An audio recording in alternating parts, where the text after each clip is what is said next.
दोस्तों welcome to Majid ग्रेया YouTube channel. दोस्तों इस वीडियो के अंदर मैं आपको एक OCA ग्लू रिमूवर टूल दिखाने लगा हूं। ये मैकेनिक कंपनी का है। मैकेनिक जो है ये बड़ी मशहूर कंपनी है और इसका ये जो मॉडल है ये है IR13। तो दोस्तों बहुत सारी कंपनीज बनाती हैं बट मैकेनिक के जो टूल्स हैं ना मोबाइल फ़ोन रिपेयरिंग के हवाले से वो बड़े पॉपुलर होते हैं और बड़े हाई क्वालिटी होती हैं। इसलिए मैं ना काफ़ी चीज़ों में मैकेनिक की चीज़ों को प्रेफर करता हूँ। और भी बड़ी अच्छी अच्छी कंपनीज हैं इनके मुकाबले की, लेकिन ये भी अच्छी कंपनी होती है। तो मैं आपको बता देता हूँ कि ये टूल होता क्या है और किस काम आता है और इसके अंदर से क्या क्या निकलता है और आप कहाँ से ख़रीद सकते हो।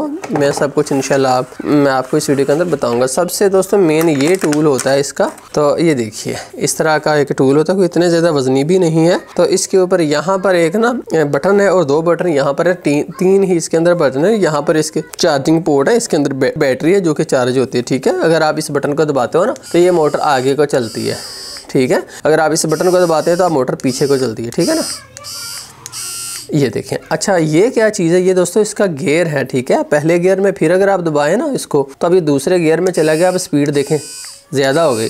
ठीक है, फिर अगर आप दबाते हो इसको तो तीसरे गियर में और ज़्यादा स्पीड हो गया और ये चौथा गियर है और उसके बाद फिर पहला गियर है। ठीक है, यहाँ से आप इसका गियर चेंज कर सकते हो कि कितनी स्पीड आप इसको चाहिए। पर मेरा ख्याल है कि सबसे कम स्पीड पर ही बेस्ट रिजल्ट मिलते हैं आपको। तो इसके अलावा इसे गियर चेंज होता है ना तो इससे आगे ये पीछे होता है। बट ये जो बटन है अगर आप इसको दबाए रखो ना तो क्या होता है कि यहाँ पर एक ब्लू कलर की लाइट जलती है जिससे आप डस्ट वगैरह जो है उसके ऊपर उसको आप देख सकते हैं। किसी तरह की भी होगी तो वो आपको यहाँ पर नज़र आ जाएगी। फिर आप इसी बटन को दबाए रखेंगे तो ये जो लाइट है ये चलेगी। अगर आप इसी बटन को दबाए रखेंगे तो उससे क्या होगा, लाइट बंद हो जाएगी। ठीक है, एक तो ये मेन टूल है। उसके अलावा अगर आप देखें ना तो मैं आपको दिखा देता हूँ और इसमें से क्या निकलता है। दोस्तों ये जैसे अगर आप देखें तो ये एक बारीक सी सिलाई है। तो और देखिए तो इसी तरह की एक और सिलाई भी निकली है। ये देखिए 2 सिलाइयाँ हैं इसके अंदर से और ये जो है ना ये थोड़ी सी मोटी है, पीछे से मोटी है आगे से बारीक है। ठीक है, ये चीज़ एक निकली है। और इसके अलावा अगर यहाँ पर भी कोई टूल है मैं आपको दिखा देता हूँ। ये भी ये दोस्तों चार्जिंग लीड है इसकी एक छोटी सी ना, ये देखिए टाइप C की चार्जिंग लीड है। और इसके अलावा दोस्तों अगर आप देखें तो ये एक चीज़ है, इसका क्या होगा कि यहाँ पर आप ये जो चीज़ है इसके आगे इसको यहाँ पर कस सकते हो। तो अब हम इन दोनों में से जो चाहें इसके आगे कस लें। तो चाहे पहले अगर हम बारीक ही जो है इसके आगे कसते हैं तो पहले हमने ये इसके अंदर लगाना है, उसके बीच में हमने ये डाल देनी है। ठीक है, ये लीजिए जी।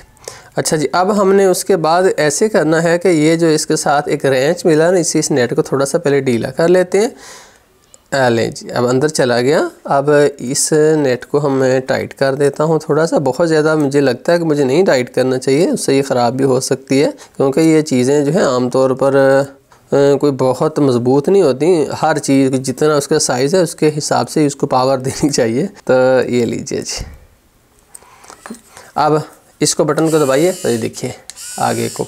अब इसका दोस्तों काम ये है कि जब आप ये हर बंदे के काम की तो चीज़ नहीं है, हर रिपेयरिंग करने वाले बंदे के भी काम की चीज़ नहीं, ये सिर्फ उनके काम की चीज़ है जो कि OCA ग्लास चेंज करते हैं ना। जैसे कि अगर आप देखें तो ये मेरे पास स्क्रीन है ना, इसके अंदर टच भी इसके अंदर होता है। जिसके ऊपर जो शीशा लगा होता है उसके अंदर टच नहीं होता, वो तो वैसे ही सिंपल एक ग्लास होता है, टच भी इसी के अंदर ही होता है। इवन के जो सेंसर होता है आगे कोई चीज़ आ जाती है सेंसर वो भी इसके अंदर ही होता है, लेकिन नज़र नहीं आता, पता नहीं कहाँ पर वो इसके अंदर एम्बेड ही होता है। तो अगर हमने यहाँ से ग्लू निकाला है ना तो आमतौर पर ग्लू उतर जाता है, लेकिन कुछ मामले में ग्लू इतना सख्त होता है कि वो आमतौर पर उतरता ही नहीं, बड़ा प्रॉब्लम करता है। और जब आप यूं करते हैं ना अक्सर तो स्क्रीन के ऊपर आपको बाज़ देखा होगा कि स्पॉट आ जाते हैं काले रंग के, वो यूं करने की वजह से आए हुए होते हैं। या बाज़ का दोस्तों ऐसे भी होता है कि यूं जाओ अगर आप उसके ऊपर वो दब जाता है तो टूट जाता है। तो ये भी बड़ा मतलब कहने की ख़तरनाक चीज़ है, अक्सर वो ये निकालते हुए टूट जाता है। और बाज़ का एक दफ़ा मेरे साथ ये हुआ था कि इसके अंदर ना कंकरें होती हैं, शीशा जब टूट जाता है तो बहुत ज़्यादा वो कंकरें जब आप यूं करते हैं तो बाज़ का यहाँ पर चुभ जाती है। मेरे पास ये देखिए मैं आपको दिखाता हूँ,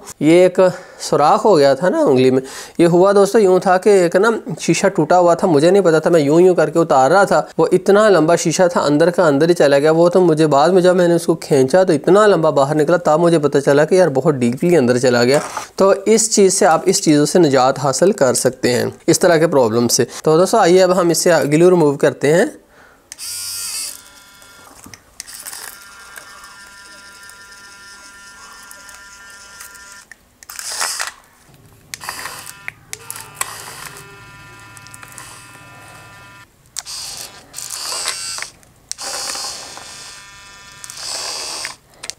तो दोस्तों जैसा कि अगर आप देखें काफ़ी ज़्यादा ग्लू हमने रिमूव भी कर लिया इससे।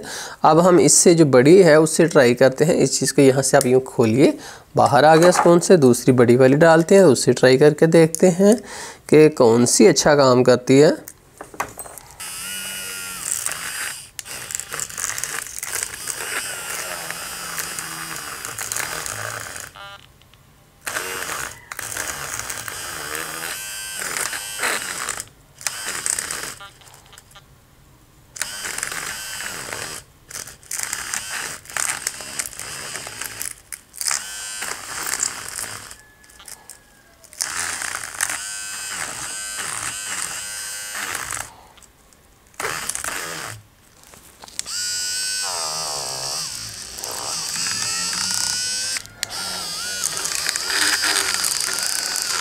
तो ये ले दोस्तों, हमने आसानी से थोड़े से वक्त के अंदर ग्लू इसमें से रिमूव कर लिया।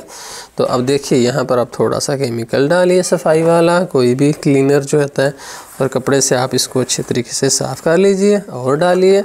साफ़ हो गई ना स्क्रीन। तो दोस्तों इसका यही कमाल है कि आप जो है वो अपने स्क्रीन के ऊपर से OCA ग्लू बड़ी आसानी से रिमूव कर सकते हैं। अब दोनों टूल मैंने यूज़ किए हैं, मुझे तो ये वाली स्लाइड जो है वो ज़्यादा बेस्ट लगी है। लेकिन अगर आपको मैं थोड़ा सा ये कहूँगा कि जब भी आपने ये यूज़ करना होता है ना, किसी सरफेस के ऊपर रख के किया करें, क्योंकि अगर आप यूँ करें तो यहाँ से दबाओ, यहाँ से दबाओ, किस सिमत से भी आ गया तो वह दबाव तबाही होता है। तो मुझे उम्मीद है कि आपको ये छोटी सी मशीन अच्छी लगी होगी। तो ख़रीदने के लिए मैं आपको डिस्क्रिप्शन के अंदर लिंक भी दे देता हूँ पाकिस्तानी लोगों के लिए।